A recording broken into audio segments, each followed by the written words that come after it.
अस्सलाम वालेकुम। आज का हमारा टॉपिक है ऑर्गेनिक कंपाउंड्स। आज हम ऑर्गेनिक कंपाउंड्स के मतलब कुछ यहाँ पे डिस्कस करेंगे। तो ऑर्गेनिक कंपाउंड्स, शुरू में ऑर्गेनिक कंपाउंड्स ऐसे कंपाउंड्स को कहा जाता था जो एनिमल्स और प्लांट्स से हासिल किए जाते थे। ऐसे कंपाउंड्स जो एनिमल्स या प्लांट से हासिल किए जाते थे उनको ऑर्गेनिक कंपाउंड्स का नाम दिया जाता था।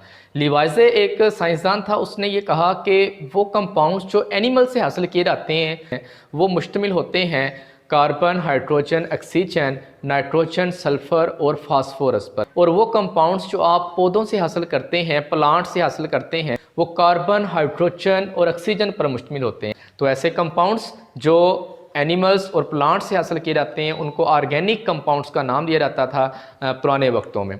लेकिन बाद में इसकी डेफिनेशन ये की गई कि ऐसे कंपाउंड्स जो कार्बन पर मुश्तमिल होते हैं, कार्बन पर मुश्तमिल कंपाउंड्स को ऑर्गेनिक कंपाउंड्स का नाम दे दिया गया। तो ऑर्गेनिक कंपाउंड्स को हम तकसीम करते हैं इसकी आगे मज़ीद टाइप्स में हाइड्रोकार्बन्स, इसी तरह आगे कार्बोहाइड्रेट्स, लाइपिड्स, प्रोटीन्स, यानी कि ये अमाइनो एसिड जो है ये मिलके प्रोटीन्स बनाते हैं। इस तरह न्यूक्लिक एसिड इसको आगे दो हिस्सों में डिवाइड किया जाता है, डीएनए और आरएनए। यानी कि आप ये कह सकते हैं कि न्यूक्लिक एसिड के आगे 2 टाइप्स हैं, डीएनए और आरएनए।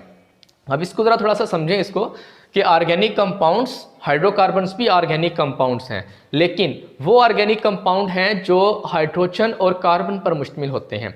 ऐसे ऑर्गेनिक कंपाउंड जो हाइड्रोजन और कार्बन पर मुश्तमिल होते हैं उनको हाइड्रोकार्बन्स का नाम दिया जाता है। हाइड्रोकार्बन में 2 इसके मेन एलिमेंट होते हैं, एक कार्बन और दूसरा कौन सा होता है, यहाँ पे हाइड्रोजन होती है।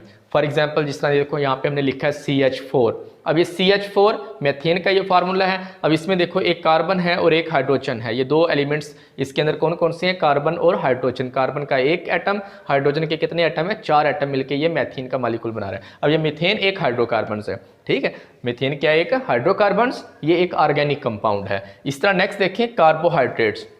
अब अगर देखें ऑर्गेनिक कंपाउंड्स कार्बन, हाइड्रोजन और ऑक्सीजन पर मुश्तमिल हो, कार्बन, हाइड्रोजन और ऑक्सीजन पर मुश्तमिल ऑर्गेनिक कंपाउंड्स को आप या तो कार्बोहाइड्रेट्स का नाम देते हैं या लाइपिड्स का नाम देते हैं। फॉर एग्जांपल जिस तरह देखो यहाँ पे हमने एक फार्मूला लिखा है C6H12O6, ये ग्लूकोज का ये फार्मूला है। तो ये ग्लूकोज जो है कार्बन, हाइड्रोजन और ऑक्सीजन पर मुश्तमिल होता है। तो ऐसे कंपाउंड्स, ऐसे ऑर्गेनिक कंपाउंड्स जो कार्बन, हाइड्रोजन और ऑक्सीजन पर मुश्तमिल होते हैं उन्हें या तो हम कार्बोहाइड्रेट्स कहते हैं या फिर वो क्या होते हैं, वो लाइपिड्स होते हैं। जैसे देखें ये लाइपिड्स, यहाँ पे हमने एक ट्राइग्लिसराइड का फार्मूला लिखा हुआ। अब इस ट्राइग्लिसराइड के अंदर देखें यहाँ पे जो मेन एलिमेंट हैं वो कौन कौन से हैं, कार्बन, हाइड्रोजन और ऑक्सीजन है।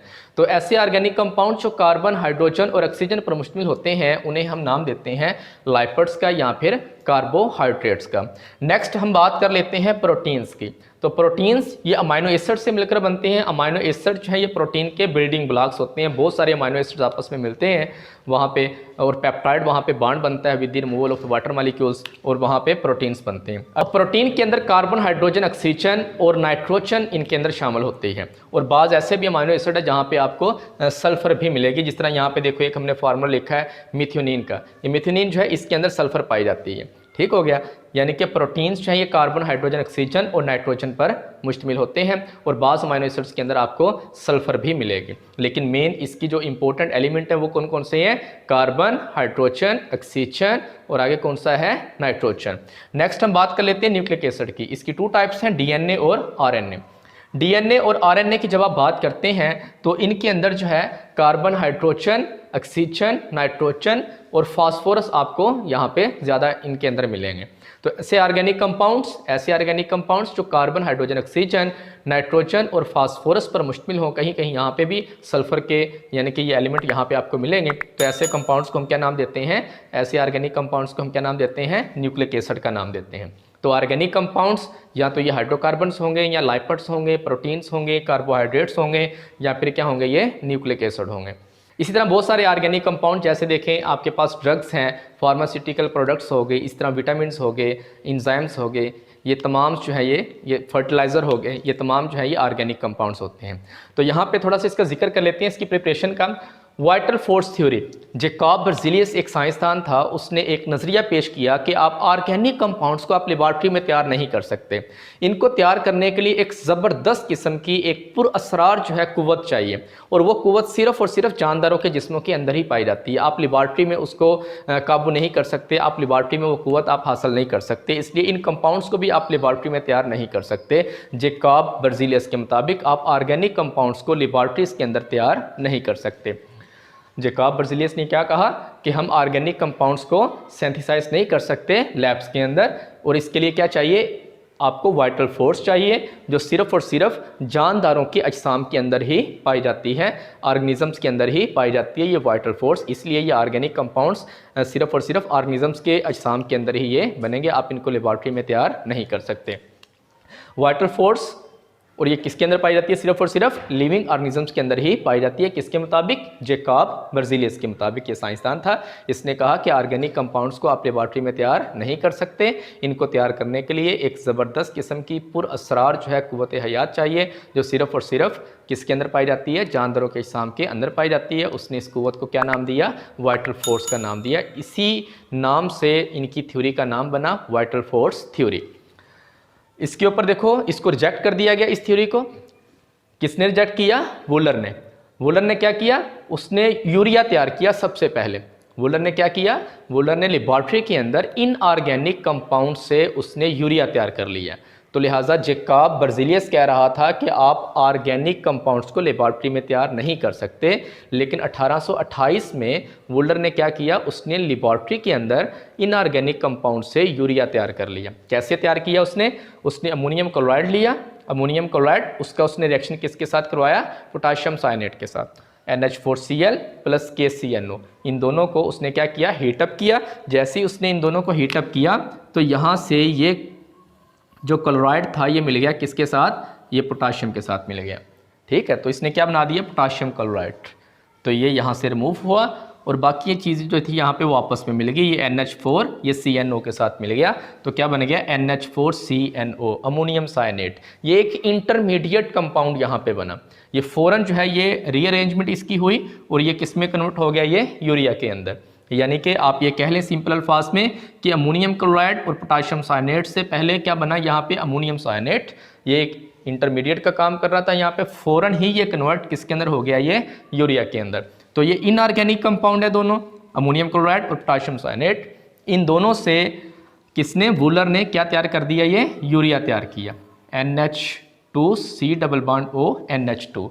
तो यूरिया जो है ये एक ऑर्गेनिक कंपाउंड है। यूरिया कौन सा है, ये एक ऑर्गेनिक कंपाउंड। तो सबसे पहला जो ऑर्गेनिक कंपाउंड लेबॉर्ट्री में तैयार हुआ वो वूलर ने किया। किसके साथ किया उसने, अमोनियम क्लोराइड और पोटाशियम साइनेट के ज़रिए। ये दोनों इनऑर्गेनिक थे। जब इनऑर्गेनिक कंपाउंड से एक ऑर्गेनिक कंपाउंड तैयार हो गया तो साइंसदानों के लिए एक रास्ता खुल गया। तो बहुत सारे साइंसदानों ने इसके बाद जो है एक्सपेरिमेंट करके बहुत सारे ऑर्गेनिक कंपाउंड्स लेबॉर्ट्री में तैयार किए। जैसे ये पहला तो था यूरिया जो लेबॉर्ट्री में तैयार हुआ ऑर्गेनिक कंपाउंड। सेकंड नंबर पे एसिटिक एसिड जो था वो लेबॉर्ट्री में तैयार किया गया। तो आज हमने देखा कि ऑर्गेनिक कंपाउंड्स क्या होते हैं। ऑर्गेनिक कंपाउंड्स, कार्बन पर मुश्तमिल कंपाउंड्स को ऑर्गेनिक कंपाउंड्स कहा जाता है। अगर वो कार्बन और हाइड्रोजन पर मुश्तमिल हो तो उसको हम क्या कहते हैं, हाइड्रोकार्बन्स। अगर कार्बन हाइड्रोजन ऑक्सीजन भी आ जाए तो उसको हम क्या नाम देते हैं, कार्बोहाइड्रेट्स या लाइपिड्स का। अगर उनके अंदर शामिल हो जाए साथ नाइट्रोजन तो उसको हम क्या नाम देते हैं, प्रोटीन्स। और अमाइनो एसिड्स आपस में मिलकर क्या बनाती हैं, ये प्रोटीन्स बनाती हैं। इस तरह अगर उनके साथ फास्फोरस भी आ जाए तो फिर वो न्यूक्लिक एसिड्स यानी कि DNA और RNA होते हैं, ये वाले ऑर्गेनिक कंपाउंड्स। और बहुत सारे ऑर्गेनिक कंपाउंड्स हैं, जैसे फर्टिलाइज़र हैं, ड्रग्स हैं, फार्मास्यूटिकल प्रोडक्ट्स हैं, पेट्रोकेमिकल इंडस्ट्रीज़, वो सारी की सारी ऑर्गेनिक है। इसी तरह देखें यहाँ पे आज हमने देखा वाइटल फोर्स थ्योरी, कि वाइटल फोर्स थ्योरी के मुताबिक आप ऑर्गेनिक कंपाउंड को लेबॉर्ट्री में तैयार नहीं कर सकते। क्यों, इसलिए कि ऑर्गेनिक कंपाउंड को वाइटल फोर्स थ्योरी के मुताबिक जैकब बर्ज़िलियस ने ये पेश की थी। इसके मुताबिक ऑर्गेनिक कंपाउंड को लेबॉर्ट्री में तैयार करने के लिए आपको वाइटल फोर्स चाहिए जो सिर्फ और सिर्फ लिविंग ऑर्गेनिजम्स के अंदर ही पाई जाती है, इसलिए आप इनको लेबॉर्ट्री में तैयार नहीं कर सकते। लेकिन वूलर ने क्या किया, वूलर ने लेबॉर्ट्री में यूरिया तैयार किया। किससे, इनऑर्गेनिक कंपाउंड्स अमोनियम क्लोराइड और पोटाशियम साइनेट से। इंटरमीडिएट बना अमोनियम साइनेट, उसकी रीअरेंजमेंट हुई, हीटअप किया, उसके बाद आपको क्या मिला, यूरिया बना। तो लिहाजा वूलर ने जैकब बर्ज़िलियस की वाइटल फोर्स थ्योरी को रद्द कर दिया। लेबॉर्ट्री के अंदर ऑर्गेनिक कंपाउंड्स तैयार करके उसने क्या किया, वाटर फोर्स थ्योरी को रद्द किया और ऑर्गेनिक कंपाउंड्स को लेबोरेटरी में तैयार करने के रास्ते उसने हमवार कर दिए, दरवाजे उसने खोल दिए।